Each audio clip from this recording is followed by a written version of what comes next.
How good was it to have Mark out here again? It was great, man. Just to see his face, be around him again. You know, love Mark as a teammate, love him in the locker room. Love his presence on the field too, and I know he's been training hard, working hard, preparing himself for the season. So yeah, it was great to have him back for this week. How do you prevent it from becoming some type of distraction? Is it just because you have a veteran team? Yeah, probably.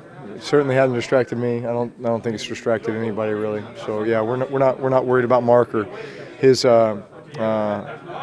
readiness to play when it's time.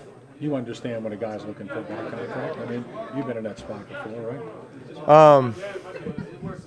Yeah. I mean, again, it's not something that's distracting anybody. Do you think, I think he already runs angry, but when he gets back for the Redskins game, those final 12 games, do you expect him to even a bigger chip on his shoulder? Yeah, we're going to need every ounce of it. Yeah, again, I'm not worried one bit about Mark, his readiness to play when it's time. Yeah, we're not worried at all. I know Hightower's a guy who's here on a tryout this week. Just if he is signed, a familiarity with him, is a certain comfort level because he's been here and done that. There's a huge comfort level with Tim Hightower.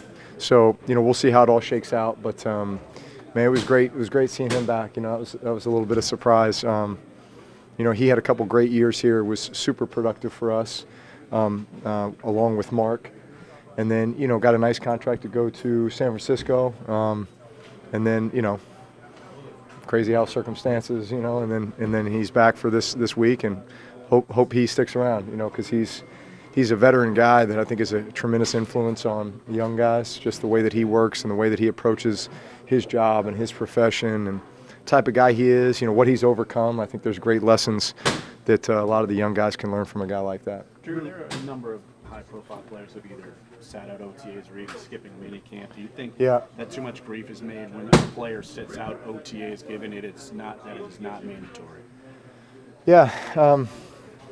I mean, at the end of the day, what's the ultimate goal? The ultimate goal is to put yourself in the best position to succeed once the season comes around. And there are important elements to the off season when it comes to training and getting yourself ready to be your best.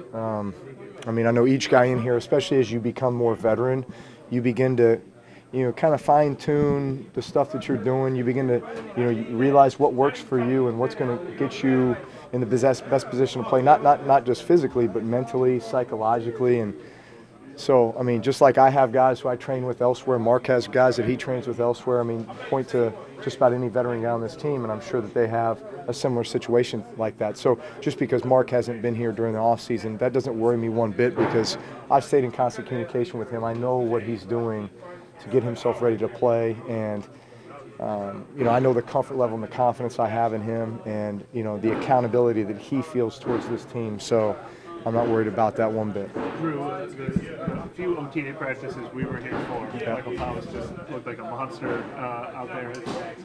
First of all, how special is he among all the receivers that you've worked with, talents early in his career, and what did you see any advancements this year? Well, I think just his mindset and then his work ethic to get better, like each and every day.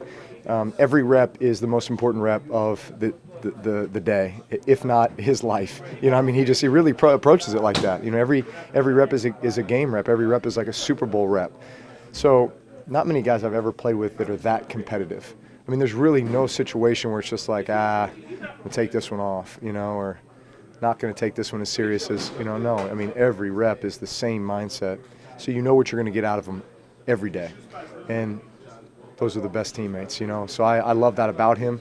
I think it's one of his greatest qualities. I think it's the greatest quality that a player can have. Do you feel like this team grew this offseason? How does it come? Yeah. I mean, listen, it's early. I like the additions that we made in free agency. Only time will tell with the rookies that we brought in. But I mean, just as far as the mindset, obviously there's a lot of confidence. I think that shows, at practice. I mean, guys, but you must continue to keep your foot on the gas and create a sense of urgency, that each and every day is the opportunity to get it a little bit better. And if you don't have that mindset, then other people are going to pass you up, and we have too much to prove still, and then we have too much of an opportunity in front of us, I think, with the guys that we have too in the situation that we're in. So certainly want to maximize that. How do you navigate through expectations? I mean, Yep. you've had whether it's Sure. middle of the road, Super Bowl aspirations, that surround you. How do you, as you and a team, navigate through that? Well, I think of it like this: you're only as good as your next performance.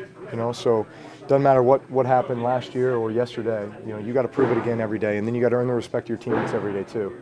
Just because you've been a team leader around here for a while doesn't necessarily mean that you're just given that responsibility. You got to earn that responsibility, by the way that you act, by the way you conduct yourself, by the way you communicate with your teammates, the way you get the best out of them. So that's an ongoing, thing. It's an ongoing responsibility. Can never get complacent with any of those things. What does Tom add to the quarterback room? What's that? I love the quarterback room. Yeah, Savage is a great guy. He's been a great addition. He's been in the league now for 4 or 5 years, and so he's got a level of experience behind him. He's been a starter. Taysom, one of these guys, super talented.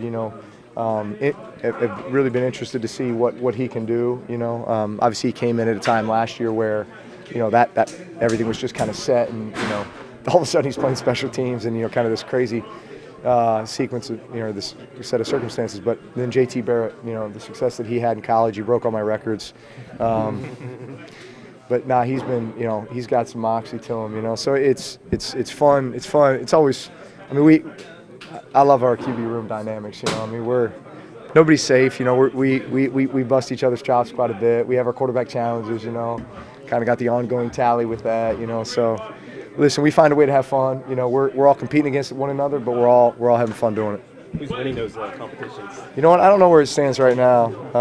JT got his first one today, though. So we let the young buck win. Your Father's Day this weekend, do you guys have any plans? For Father's Day? Just time with the family. Yeah, that's all I want, Hey, Drew, I know you've always kind of been into the World Cup. Are you really looking forward to that this year? What's that? The World Cup.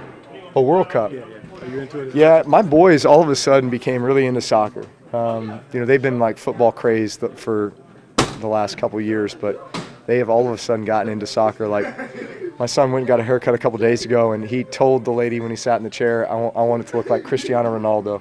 So we got Cristiano Ronaldo running around the house right now, and then one of them wants to be Messi, and then one of them wants to be somebody else. So we've got the world well represented, the World Cup well represented in our house right now.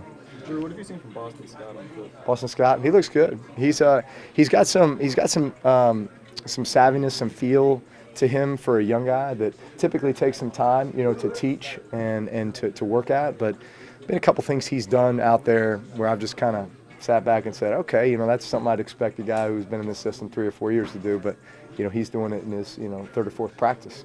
So haven't gotten a ton of reps with him specifically, but I like what I see so far. You got some reps with Traquan Smith? Yeah, he's been banged up a little bit, these last week or two. But prior to that, he's a big target. You got a lot of confidence throwing to big targets. I think just like anything, especially at the receiver positions, there's so many nuances to what we do. So it just takes time. But I look forward to getting those reps with him and getting him in the mix. All right.